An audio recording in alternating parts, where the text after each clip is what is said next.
আসসালামু আলাইকুম। আজকে আরেকটা বিষয় নিয়ে কথা বলবো। সেটা হচ্ছে কি, মানসিক সমস্যায় যারা আমরা ভুগি, ভুগতেছি বা ভুগছি, তাদের একটা জিনিস সবসময় ভাবে, সেটা হচ্ছে কি জানেন? যে আমার সমস্যাটা ঠিক হচ্ছে না কেন? প্রতিদিন সকালে ওঠার পরে আমরা ভাবি যে এটা ঠিক হচ্ছে না কেন? আমরা সেটা নিয়ে বারবার ভাবতে থাকি। আজকে আমার এই প্রবলেমটা হচ্ছে, কালকে কি আবার ওই প্রবলেমটা কি হবে কিনা? কালকে দেখা যাচ্ছে অন্য একটা প্রবলেম শুরু হয়েছে। এরকম হয়। আমরা তখন আরও বেশি বিচলিত হয়ে যাই, আরও বেশি একটা সার্কেলের মধ্যে চলে আসি। আপনারা একটা জিনিস খেয়াল করে দেখবেন যে যারা মানসিক সমস্যায় ভোগে তারা অত্যাধিক পরিমাণ চিন্তা করে, আজকে সারাদিনে কী হবে, এই সমস্যা হবে কি না, ওই সমস্যা হবে কি না, এটা নিয়ে দ্বিধাদ্বন্দ্বের মধ্যে ভুগতে থাকেন। তখন কি হয়, তার সমস্যাটা কমার তো দূরের কথা, সমস্যা আরও বাড়তে থাকে, প্রচুর পরিমাণ বাড়তে থাকে। তখন আরও বেশি ভয় পায়, আরও বেশি উত্তেজিত হয়ে যায়।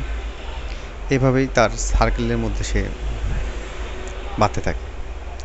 ধরেন, একটা বিষয় আপনারা বোঝার চেষ্টা করবেন, সেটা হচ্ছে কি, আমি নিজে এই জিনিসটা ফিল করছি, বা আমার নিজের যে সময় সমস্যা বেশি ছিল তখন আমি জিনিসটা বেশি উপলব্ধি করছি। সেটা হচ্ছে কি, যে আমার আজকে প্রচণ্ড পেট ফুলে রয়েছে বা প্রচণ্ড মাথা ধরে রয়েছে। হ্যাঁ, বা ওইটা নিয়ে আমি চিন্তা করতেছি, এটা থেকে কি আমার অন্য কিছু হলো কি না, এটা কেন হলো, আজকে ঘুম হলো না, কালকে ওটা হলো না, এটা নিয়ে আমি বেশি চিন্তা করতেছি। তখন চিন্তাটাকে আরও বেশি আসতেছে, মাথায় আরও আসতেছে। তখন আমার মূলত ঘুমের সমস্যা হবে, আমার হজমের সমস্যা হবে। কারণ একটা জিনিস খেয়াল করবেন, সেটা হচ্ছে কি জানেন, মানুষ যখন বেশি পরিমাণ চিন্তা করে তখন দেখবেন তার ব্রেন কিন্তু আরও অন্যদিকে ফোকাস করতে পারে না। তখন ব্রেন তো আসলে আপনার যখন খাবারটা খাবেন, তখন ব্রেন কী করবে, আপনার খাবারটা হজম করার জন্য অবশ্যই চেষ্টা করবে।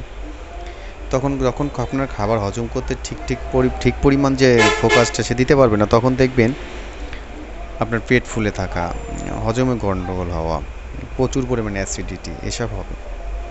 হ্যাঁ, আমরা যারা অ্যাংজাইটি ফোবিয়ায় ভুগি, তারা মূলত এই সমস্যাগুলো বেশি ভুগি। সেটা হচ্ছে পেটের সমস্যা।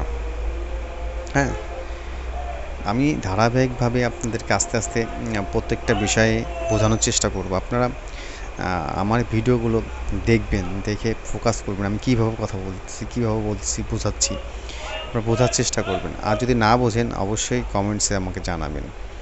হ্যাঁ, আমি যদি কমেন্টসে আপনি না জানান, ভিডিওটা দেখে যদি না বুঝতে পারেন বা আমি আপনাকে বোঝাতে পারতেছি কি না, সেটা কিন্তু মেন বিষয়। আপনি কিন্তু বোঝার চেষ্টা করবেন আমি কী বোঝাইতে চাচ্ছি আপনাকে। আপনি যখনই বেশি পরিমাণে সমস্যা নিয়ে ওটাকে ফোকাস করবেন, আপনার দেখবেন ওই সমস্যাটা আরও বেড়ে গেছে। মূলত কিন্তু এটা হচ্ছে মূল বিষয়। আপনাকে কী করতে হবে, শান্ত থাকতে হবে। যেমন আপনাকে বলি, সেটা হচ্ছে কি, আপনি যেন একটা বিষয় ধরেন, আপনি তাকে পছন্দ করেন ধরেন, তাই না? আপনি যাকে পছন্দ করেন তাকে যখন আপনি বেশি মূল্যায়ন দিবেন, দেখবেন সে ভাবতেছে সে তোমার অনেক ভালোবাসে, আমাকে অনেক মিস করে, সে তো আমাকে কখনোই ছেড়ে যাবে না, বা এটা সেটা হয় কি না বলেন? আপনি গুরুত্ব দিয়ে চেষ্টা করেন যে আপনি গুরুত্ব দিবেন না, সেটা হচ্ছে গুরুত্ব না দিয়ে। যে কোনো বিষয়ে যদি আপনি গুরুত্ব না দেন, তাকে যদি আপনি বেশি প্রাধান্য না দেন, দেখবেন আস্তে আস্তে ওই জিনিসটার উপর মানুষের একটা আগ্রহ বা কৌতূহল কমে যাবে। ঠিক শারীরিক প্রবলেমটাও ওরকম একটা বিষয়। আপনি যত বেশি ওকে গুরুত্ব দিবেন, যত বেশি ওকে প্রাধান্য দিবেন, তত ওটা বাড়তে থাকবে। আর আপনি যত বলুন যে ঠিক আছে, যা হচ্ছে হোক না, আমি দেখি না কী হয়। হ্যাঁ, আজকে 1 দিন 2 দিন 3 দিন 4 দিন আপনাকে হয়তো বা ভোগাবে, অনেক কষ্ট দিবে।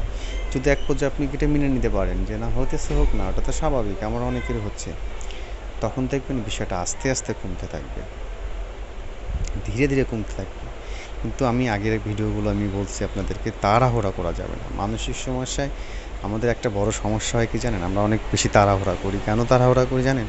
আমার কেন সারতেছে না, এই যে একটা ব্যাপার, এটা কিন্তু একটা প্রশ্ন বিষয়ক ব্যাপার।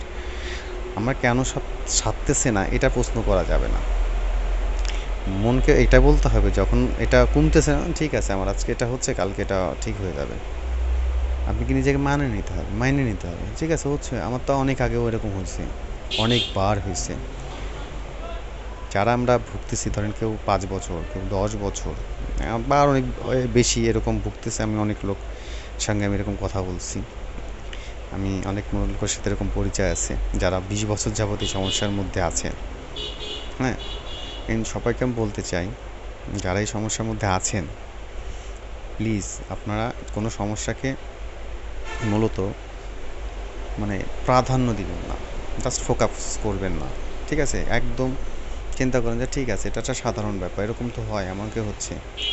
দেখেন, একটা জিনিস ভাবার চেষ্টা করেন, যাদের হার্টের সমস্যা